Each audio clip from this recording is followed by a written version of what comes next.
నమస్తే.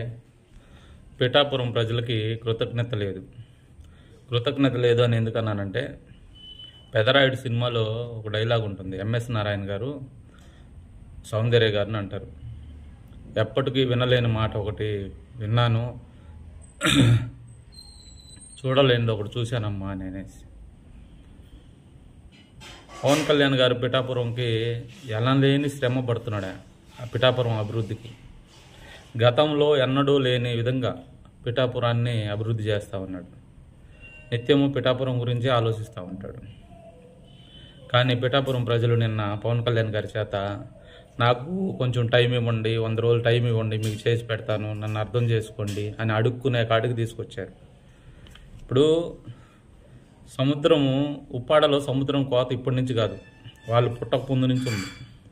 పవన్ కళ్యాణ్ గారు వచ్చింది నిన్న మొన్న, ఎమ్మెల్యేగా గెలిచింది పిఠాపురంలో నిన్న మొన్న. గతంలో వంగాగీత గారు ఉన్నారు, వర్మ గారు ఉన్నారు, అంతకుముందు ఎవరో ఎమ్మెల్యేలు ఉన్నారు, ఎంతోమంది సీఎంలు మారారు. అప్పుడంతా లేనిది ఇప్పుడు మాత్రం హడావుడి చేసేస్తున్నారు. ఆయన ప్రయత్నం చేస్తున్నాడు, కేంద్రంలో డబ్బులు తీసుకొచ్చి నేను ప్రయత్నం చేస్తున్నాను, నేను దాన్ని కట్టడి చేస్తాను అని.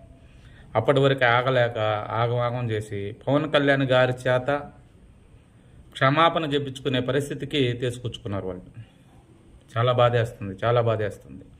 అక్కడ ఆక్వాకు సంబంధించిన ఒక ఫ్యాక్టరీ ఉంటే, ఆ ఫ్యాక్టరీలో కాలుష్యం వస్తుంది, సముద్రంలో కలిసిపోతుంది, చేపలు చనిపోతున్నాయి అని చెప్పి దానికోసం ధర్నా చేశారు.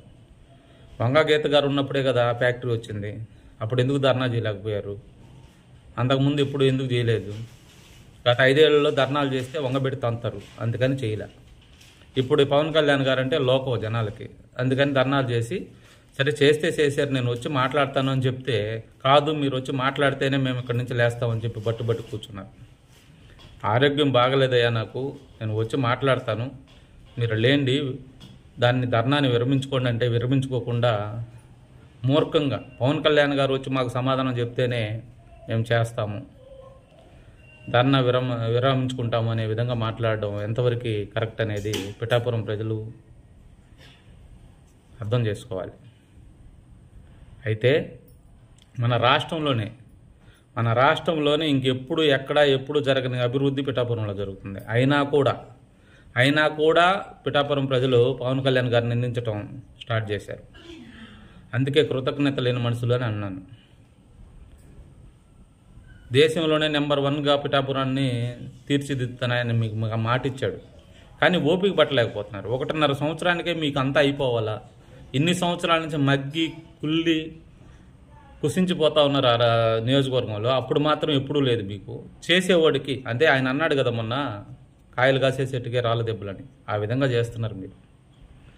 ఇంత కృతజ్ఞత లేకుండా ఉన్నారేంటి అనిపిస్తూ ఉంది. పిఠాపురంలో సభ జరిగినప్పుడు అక్కడికి వచ్చాం మేము, ఆవిర్భావ సభ జరిగినప్పుడు. అప్పుడు మీరు చేసిన శ్రమ కృషి చూసి ఎంతో గర్వపడ్డాం. పిఠాపురం ప్రజలు పవన్ కళ్యాణ్ గారికి బాగా కృతజ్ఞతగా ఉన్నారు, అన్ని మంచి వాటర్ కానీ మజ్జిగ తినేదానికి వచ్చిన వాళ్ళకి సౌకర్యాలు కల్పిస్తున్నారని ఎంతో సంతోషపడ్డాం. కానీ మీకు ఆశకి హద్దు లేని పరిస్థితిలో మీరు తయారైపోయారు. అర్థం చేసుకోవాలి. మిగతా నియోజకవర్గాల్లో ఎలా ఉంది, పిఠాపురం నియోజకవర్గం ఎలా ఉంది, గతంలో ఎలా ఉంది, ఇప్పుడు ఎలా ఉంది, అర్థం చేసుకొని ప్రవర్తిస్తే మీకే మంచిది. దేవుడు లాంటి మనిషి చేత నాకు కొంచెం టైం ఇవ్వండి అని చెప్పి రిక్వెస్ట్ చేసుకునేలాగా మీరు మాట్లాడిపిస్తే రాత్రి చాలా బాధేస్తూ ఉంది. నేను నా మాట వింటుంటే ఏమన్నా తప్పుగా మాట్లాడుంటే క్షమించండి. నమస్తే.